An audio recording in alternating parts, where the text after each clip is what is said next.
கர்த்தருடைய பரிசுத்த நாமத்துக்கு மகிமை உண்டாவதாக. Praise the Lord my dear brothers and sisters.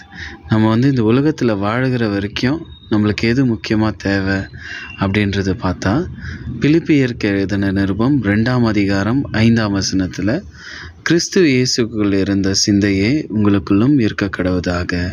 அப்படின்னாக்கா நம்மளுக்கு நம்ம ஆண்டவராகிய இயேசு கிறிஸ்து நம்மளுக்காக சகலத்தையும் செய்தார், நம்மளை மறுபடியும் மீட்டெடுத்தார், ரட்சிப்பின் பாதையில் நடத்தினார், நித்திய ஜீவனை கொடுத்தாரு, மகிமையான காரியங்கள் நம்மளுக்காக எல்லாவற்றையும் செய்தார், நம்மளுக்காக உலகத்தில் இறங்கி வந்தார். அப்பேற்பட்ட ஆண்டவர் அவருடைய சிந்தை எப்படி இருந்துச்சுனாக்கா, பிதாவின் சித்தத்தை செய்வதே அவரோட சிந்தையாக இருந்துச்சு. எப்பவுமே ஆண்டவருக்குள்ளே கனெக்டடாக இருந்தார். பிதாவின் சித்தத்தை செய்வதே அவரோட நாமத்தை மகிமைப்படுத்துறதே அப்படின்ட்டு.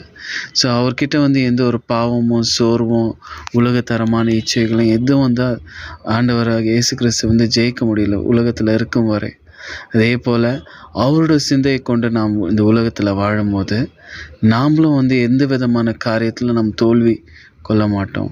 இப்போ எப்படி நம்ம ஆண்டவர் எவ்வளோ விதமான டெம்டேஷன்ஸு அந்த மாதிரியெல்லாம் சாத்தான் கொண்டு வந்தாலும் எப்படி நம்ம ஆண்டவராக இயேசு கிறிஸ்து ஜெயித்தாரோ, அதே போல் நாமளும் இயேசு கிறிஸ்துவின் சிந்தையை கொண்டு நாம் இருந்தோம் அப்படின்னாக்கா, நம்ம இந்த உலகத்தில் வருகிற எல்லா அழிவுகள் எல்லா விதமான பாவங்களும் நம்மளை நெருங்காதபடி ஆண்டவருடைய சிந்தை நம்மளை பாதுகாத்து கொள்ளும். ஏன்னாக்கா ஆண்டவர் இயேசு கிறிஸ்துவின் சிந்தை அது பரிசுத்தமானது, எல்லாம் நன்மையான காரியங்களை மட்டும்தான் செய்யும், உலகத்தரமான இச்சைகளுக்கு ஈர்க்கப்படாது, எல்லா விதமான பாவங்கள் எதுவுமே நெருங்காது. ஸோ நம்ம முழுமையாக அவரோட சிந்தையை கொண்டு நாம் செயல்படுறோம் அப்படின்னாக்கா, நல்ல ஒரு ஞானம், புத்தி, அறிவு, நல்ல விதமான ஒரு டிசிஷன்ஸ் எடுப்போம். எந்த காரியத்தில் நம்ம ஈடுபட்டாலும் அதில் ஒரு சிறந்தவர்களாக கர்த்தர் நம்மளை ஆசீர்வதிப்பார். நம்ம உயிரோடு இருக்கிறதே அந்த மைண்டுனால தான்.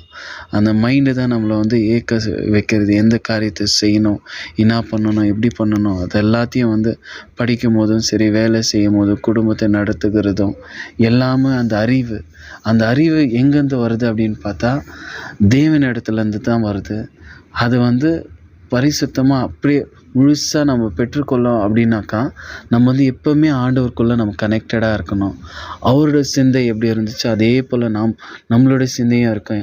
நம்ம அந்த சிந்தையை பெற முடியாது, தகுதியானவன் அல்ல அப்படின்றதெல்லாம் நாம் நினைக்கக்கூடாது. ஏன்னா நம்மளை ஒரு பரிசுத்தமான ஒரு நீதிமானா கர்த்தர் ஆண்டவராக இயேசு கிறிஸ்து சிலுவையில் அவரோட ரத்தத்தை சிந்தி நம்மளை பரிசுத்தமான நீதிமான மாற்றி இருக்கிறாரு. அதனால் நம்ம அவரோட சிந்தையை நம்மளோட வாழ்க்கையில் அதை இம்ப்ளிமெண்ட் பண்ணலாம். அவரோட சிந்தையை கொண்டு எல்லாத்தையும் நம்ம ஜெயிக்க கர்த்தர் நம்மளை பலப்படுத்துகிறார், நம்மளை தகுதிப்படுத்தி வச்சிருக்கிறாரு. ஆண்டவராகிய இயேசு கிறிஸ்து நம்மளை எல்லா காரியத்தையும் செய்ய வைப்பார். பிதாவின் சித்தத்தின்படியே நம்மளை வாழவும் வைக்குவார். ஏன்னா நம்மளோட சொந்த பலத்தினால ஞானத்தினால ஆண்டவரோட நாமத்தை மகிமைப்படுத்த முடியாது.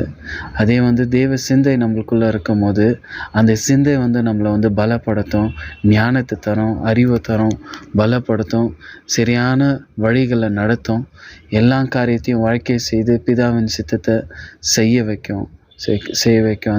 அந்த சிந்தை நம்மளுக்குள்ளே இருக்கணும். தேவ சிந்தை நம்மளுக்குள்ளே இருந்தால் பிதாவின் நோக்கம் நம்ம மேலே என்ன இருக்குதோ அதை நம்மளால் செய்ய முடியும், ஆண்டவரோட நாமத்தை மகிமைப்படுத்த முடியும். அதனால் நம்ம எப்பவுமே இயேசு கிறிஸ்துவின் சிந்தை நம்மளுக்குள்ளே இருக்க நம்மளை விட்டு கொடுக்கணும். நம்ம பரிசுத்த ஆவியானவர் நம்மளை வழி நடத்துவாராக. ஆமேன்.